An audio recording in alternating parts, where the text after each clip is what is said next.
Hi, welcome to another episode of Gabbing with Gabby. This is actually episode 3, and today I have my super cool friend Tanya Lamons. I like to say Lamons because it's fancy. Tanya is a cancer survivor and fighter. She actually has a rare cancer gene. I know the acronym, it's LFS, but I'm going to have her explain that all to you, the correct name and the way to say it. But she really is an advocate and a superhero for empowering people to share their stories, to empower them to release any negativity and to become more positive and more proactive in their life. The more you know, right? The more you can fight the cancer and be more of like a superhero, right? So Tanya is again, one of my super cool friends. I have already mentioned that I know a ton of really cool people, and she's at the top of the list. And I've known her a really long time, way back in the day at the gym and for women only in Poway. I don't even remember the year. My kids were babies, so it has to be like 2007, maybe 2000. No, because Kai would be born in 2007. So maybe like since 2009, 2010, they were little babies going into the little kids club, and Tanya was in there getting swole like she always is, and she'd come and bring joy and sparkle and glitter to the classes. And since the day I've known her, she's been nothing but smiles and positivity and joy, and she's just a great friend of mine, and I'm so happy to be here with her and for her to tell you her story. So Tanya, please tell everybody about you and how you came to where you are now, how you found out about cancer, how it's changed you, and a little bit about LFS as well, because since it is a really rare cancer gene. Well, thank you for that introduction.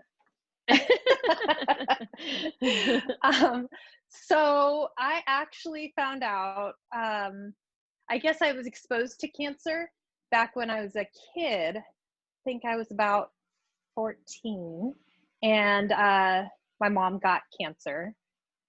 Mm-hmm. She kind of thought that we didn't know about the gene at the time. She thought that cancer skipped generations with us. And so she said, we'll be fine. It won't affect us. But then she actually thought she was pregnant. And so she wasn't pregnant. She had cancer. And yeah. And I guess the short version is I became one of her primary caregivers. And so I just kind of jumped in and part-time school and full-time mom. And I kind of feel like that when you become a caregiver, especially the first time, it's kind of the ultimate like growing up moment. And so you think as a kid that you take care of your loved one and it's gonna be perfect, because at the end of every story the hero wins. And so I learned a lot, and I definitely, I think, got my give it all there. And so it didn't work out for my mom, but it definitely taught me a lot about don't give up, be a fighter, listen to your body. And I think also giving the person that you're taking care of, even though it's really hard to let go of that person, giving them a peaceful environment to feel comfortable and safe to do that if they need to. So that's what happened. And fast forward to, I would say I think I was newly married to my husband, Robert Lamons. And my grandfather had found out that we have a cancer gene. He got cancer. There was a few other people in my family who also got cancer, and we were like, this is not skipping generations. And so he got the test done and found out that we were part of this family of Leaf-Romani people. And basically what that means for us is that we have a much higher rate of getting cancer, roughly 90%. And wow. Yeah, and a very high reoccurrence rate as well. So if you get cancer and kick its butt, it could come back in that spot.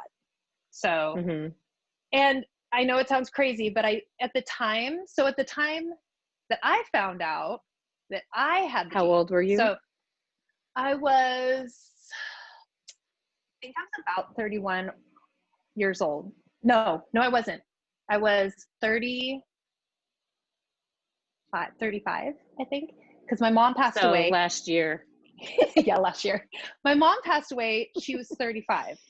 And so I had celebrated making it, and then I got cancer. Oh. But I know, but see, here's the thing. When something's wrong and you can't figure out what's wrong and you don't understand, there's something wrong and you don't know why, and then somebody tells you, it's empowering. Yeah. At least for me, it was empowering, because so I found out that I had cancer right here, and I found out that I had the cancer gene at the same time. And finding out I had cancer was super scary, because all I knew about cancer was that people died. So that was super scary. And I did go through like I guess people call it a coming to Jesus moment. But I also found out that I have a question about, or wanted to clarify something. The one that was right here, that didn't you have to push for them to check if it was cancer? Didn't you have a knowing inside you, like, I need you to search a little further? Yes. And then that's how you found out.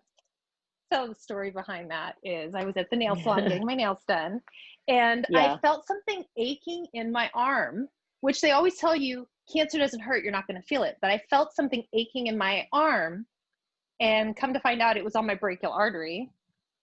So good thing I felt it. And so I went in to have it checked out, even though I didn't want to. I pushed through and I went and got it checked out, and they wanted to stick a needle in it. They wanted to do very invasive things. And I felt like that was probably a bad call.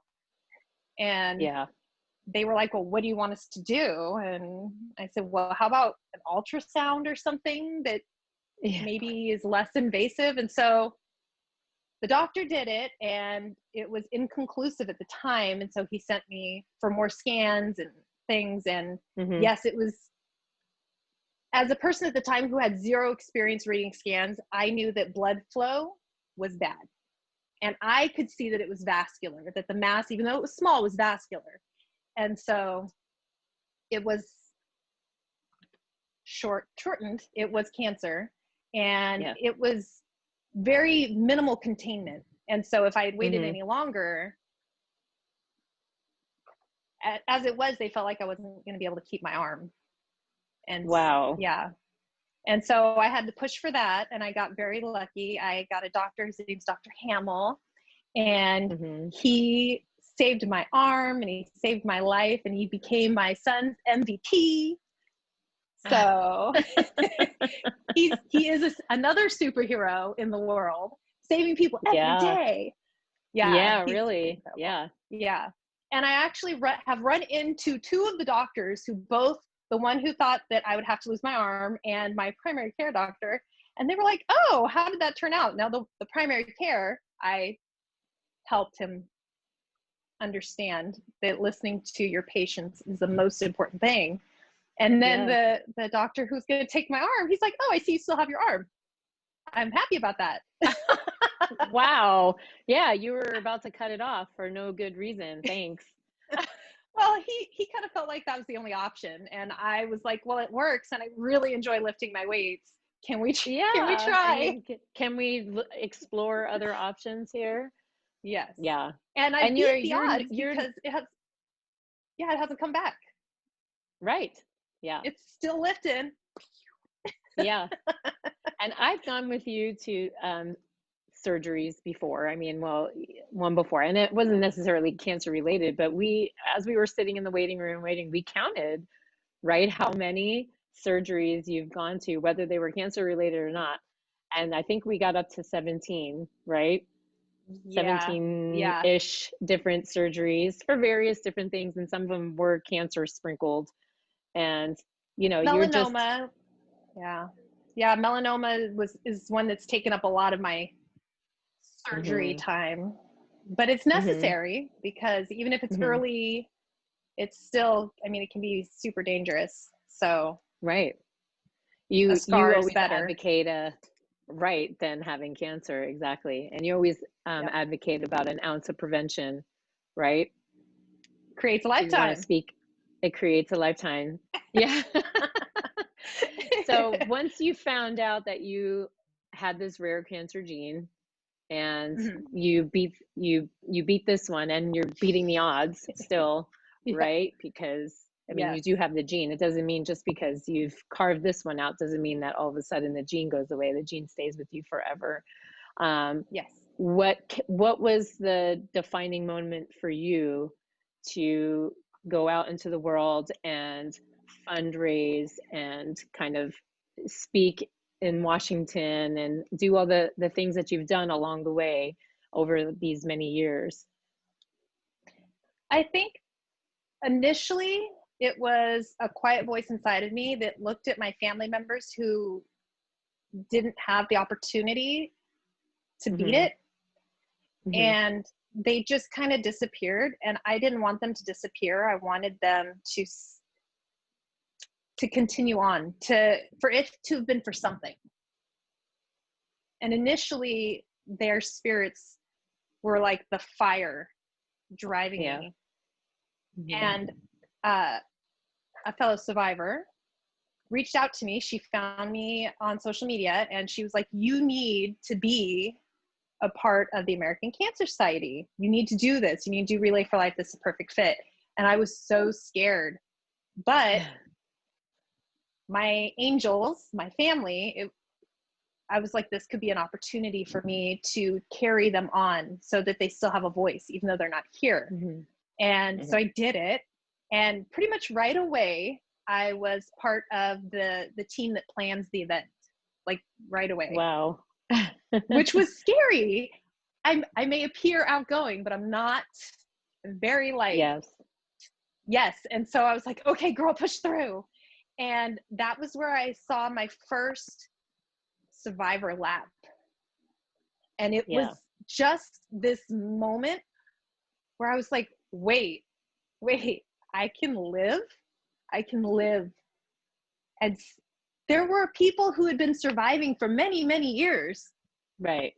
Mm-hmm. And I didn't know that. And Mm-hmm. so I kind of felt like, well, maybe I'll get a couple more good years out of this. And I can, Sure.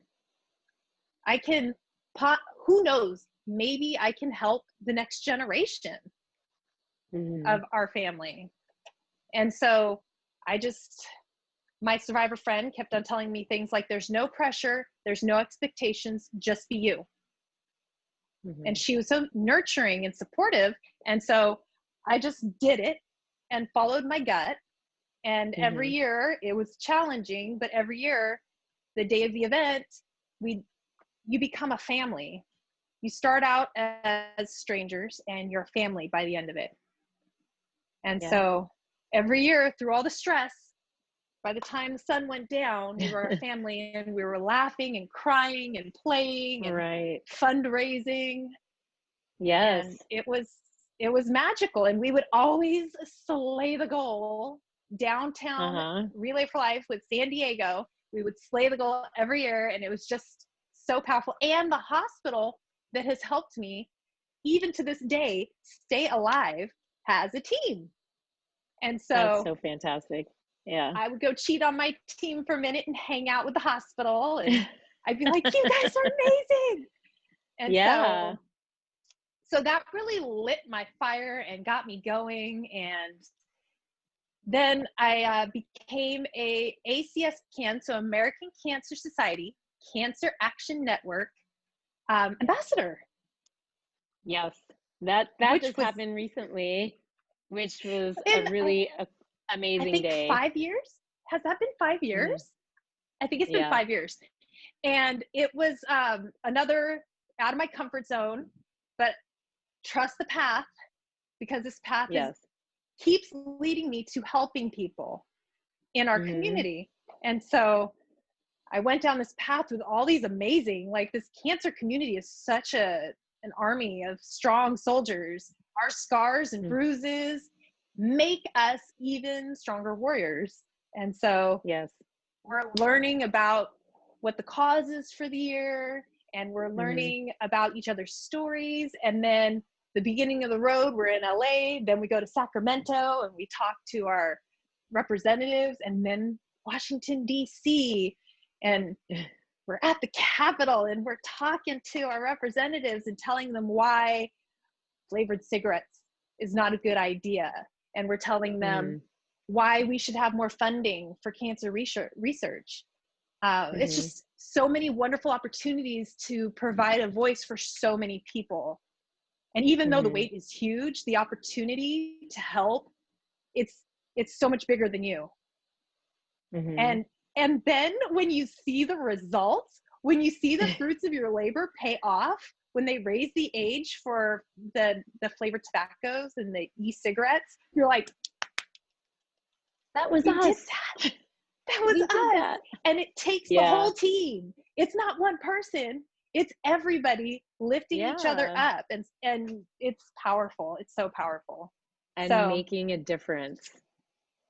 Yes. Yeah. Helping really, this has all been helping people who can't, like when I was younger and I was taking care of my mom, I couldn't do it.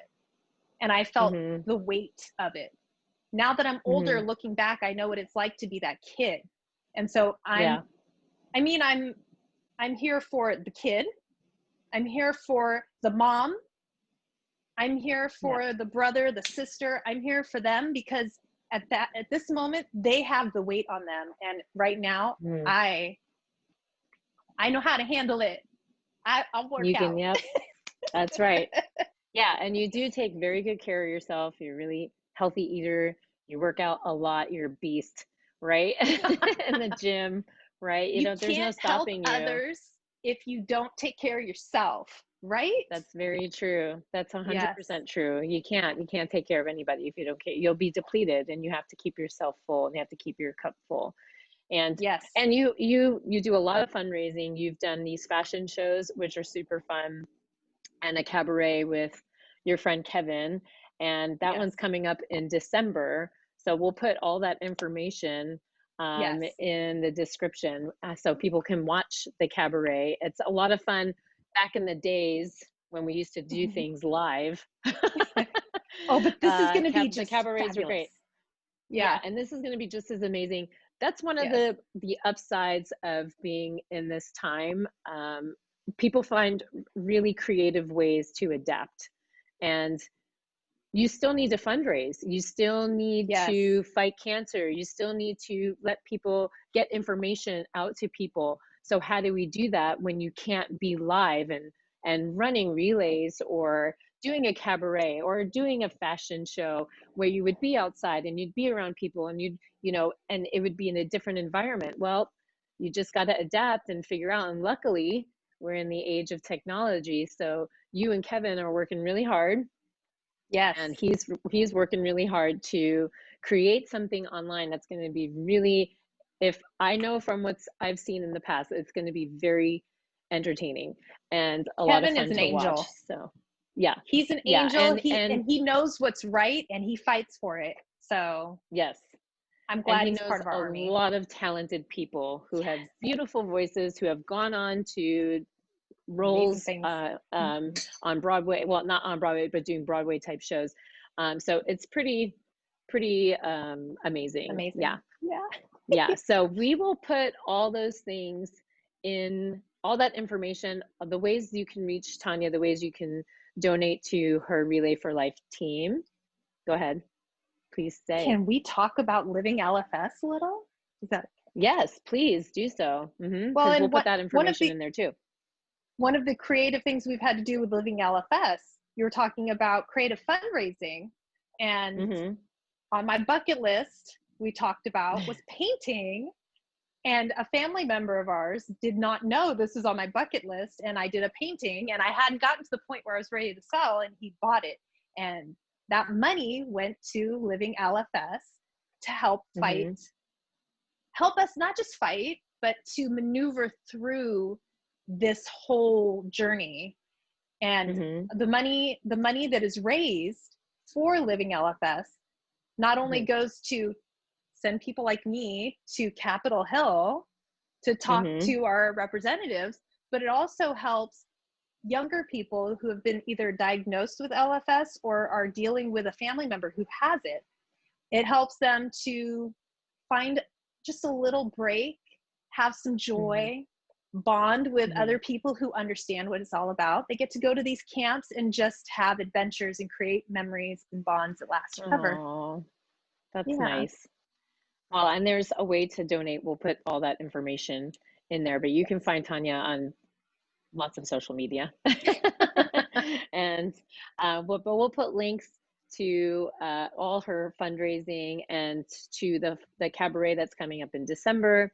And we'll put all those links in the description below. And thank you, Tanya, so much for sharing your story. I know in the beginning it was very hard for you to be in front of people and share your story, because I know even though between you and I and in a safe group, you're outgoing, you're very boisterous, but you really don't like the focus on you. You like the focus to be on whatever the fundraising is. And I get that. I'm a lot the same way. I don't want people focusing on me ever, but I'll go up and I'll teach to, hundreds of Marines at Semper Fit. Like, I have no problem doing that, but I don't ever want the 100% focus on me. You're very selfless, and I love that about you. And I'm so glad that you are supporting me in doing these interviews, because I've, like I said, I feel like I know a lot of really cool people, and they have a lot of really cool stories to share and resources to share. And I hope that when people watch, that they too find something that speaks to them and inspires them. So thank you so much for being here, Tanya. And we'll see you guys in the next episode of Gabbing with Gabby. Bye. And cut.